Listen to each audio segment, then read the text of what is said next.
श्री शिवाय नमस्तुभ्यं। श्री शिवाय नमस्तुभ्यं। राधे राधे दोस्तों, जय श्री कृष्णा।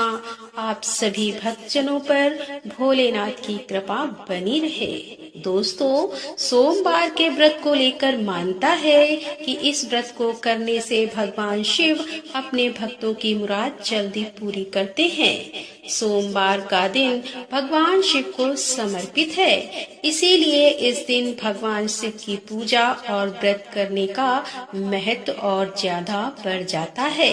यदि आप सोमवार के व्रत करते हैं तो आपको सोमवार व्रत कथा पढ़ना बेहद जरूरी है, क्योंकि इसके बिना आपका व्रत अधूरा माना जाता है। तो आइए सुनते हैं सोमवार की व्रत कथा। एक बार किसी एक नगर में एक साहूकार था।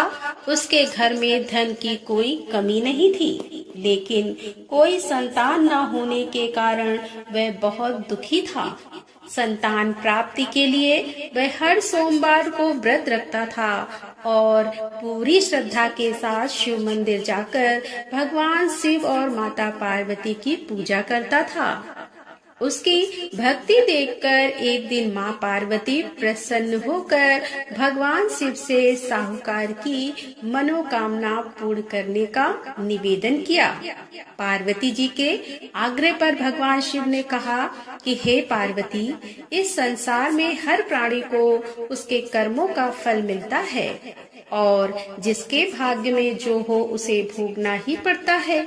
लेकिन पार्वती जी ने साहूकार की भक्ति देखकर उसकी मनोकामना पूर्ण करने की इच्छा व्यक्त की। माता पार्वती के आग्रह पर शिव जी ने साहूकार को पुत्र प्राप्ति का वरदान तो दे दिया, लेकिन उन्होंने बताया कि यह बालक 12 वर्ष तक ही जीवित रहेगा। माता पार्वती और भगवान शिव की बातचीत को साहूकार सुन रहा था, इसीलिए उसे ना तो इस बात की खुशी थी और ना ही दुख था। वह पहले की भांति शिव जी की पूजा करता रहा।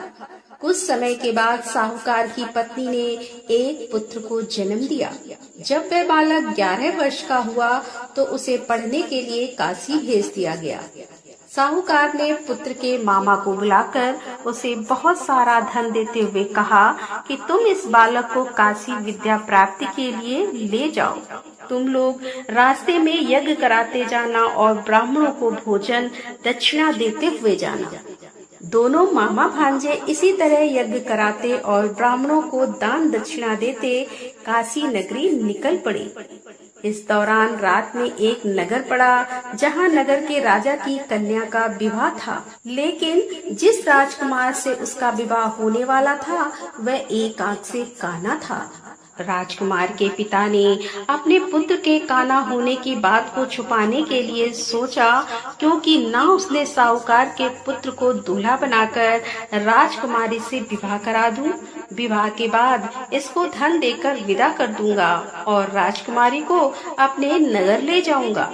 लड़के को दूल्हे के वस्त्र पहनाकर राजकुमारी से विवाह करा दिया गया। साहूकार का पुत्र ईमानदार था, उसे यह बात सही नहीं लगी, इसीलिए उसने अवसर पाकर राजकुमारी के दुपट्टे पर लिखा कि तुम्हारा विवाह तो मेरे साथ हुआ है, लेकिन जिस राजकुमार के संग तुम्हें भेजा जाएगा वह एक आंख से काना है। मैं तो काशी पढ़ने जा रहा हूँ। जब राजकुमारी ने चुन्नी पर लिखी बातें पढ़ी तो उसने अपने माता पिता को यह बात बताई। राजा ने अपनी पुत्री को विदा नहीं किया, फिर बारात वापस चली गई। दूसरी ओर साहूकार का लड़का और उसका मामा काशी पहुँचे और वहां जाकर उन्होंने यज्ञ किया। जिस दिन लड़का 12 साल का हुआ उस दिन भी यज्ञ का आयोजन था। लड़के ने अपने मामा से कहा कि मेरी तबीयत कुछ ठीक नहीं है। मामा ने कहा कि तुम अंदर जाकर आराम कर लो। शिव जी के वरदान के अनुसार कुछ ही देर में उस बालक के प्राण निकल गए। मृत भांजे को देख उसके मामा ने विलाप करना शुरू किया। संयोग बस उसी समय शिव जी और माता पार्वती उधर से जा रहे थे। पार्वती माता ने भोलेनाथ से कहा कि स्वामी, मुझे इसके रोने के स्वर सहन नहीं हो पा रहे हैं, इस व्यक्ति के कष्ट को अवश्य दूर करे। जब शिव जी मृत बालक के समीप गए तो वह बोले कि यह उसी साहूकार का पुत्र है जिसे मैंने 12 वर्ष की आयु का वरदान दिया था। अब इसकी आयु पूरी हो चुकी है। लेकिन म्रात भाव से विभोर माता पार्वती ने कहा कि हे महादेव, आप इस बालक को और आयु देने की कृपा करें, अन्यथा इसके वियोग में इसके माता पिता भी तड़प तड़प कर मर जाएंगे। माता पार्वती के पुनः आग्रह पर भगवान शिव ने उस लड़के को जीवित होने का वरदान दिया। शिव जी की कृपा से वह लड़का जीवित हो गया। शिक्षा पूरी करके लड़का मामा के साथ अपने नगर की ओर वापस चल दिया। दोनों चलते हुए उसी नगर में पहुँचे जहाँ उसका विवाह हुआ था। उस नगर में भी उन्होंने यज्ञ का आयोजन किया। उस लड़के के ससुर ने उसे पहचान लिया और महल में ले जाकर उसकी खातिरदारी की और अपनी पुत्री को विदा किया। इधर साहूकार और उसकी पत्नी भूखे प्यासे रहकर बेटे की प्रतीक्षा कर रहे थे। उन्होंने प्रण कर रखा था कि यदि उन्हें अपने बेटे की मृत्यु का समाचार मिला तो वह भी प्राण त्याग देंगे। परंतु अपने बेटे के जीवित होने का समाचार पाकर वह बेहद प्रसन्न हुए। उसी रात भगवान शिव ने साहूकार के स्वप्न में आकर कहा कि हे श्रेष्ठ जी, मैंने तेरे सोमवार के व्रत करने और व्रत कथा सुनने से प्रसन्न होकर तेरे पुत्र को लंबी आयु प्रदान की है।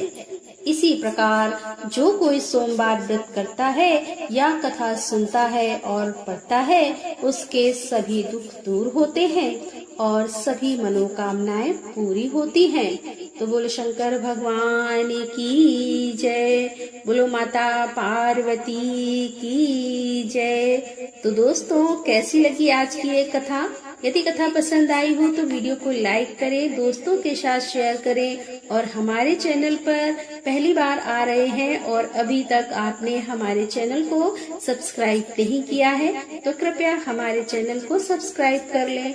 मिलते हैं अगले वीडियो के साथ। तब तक के लिए राधे राधे, जय श्री कृष्णा, हर हर महादेव, जय भोलेनाथ की।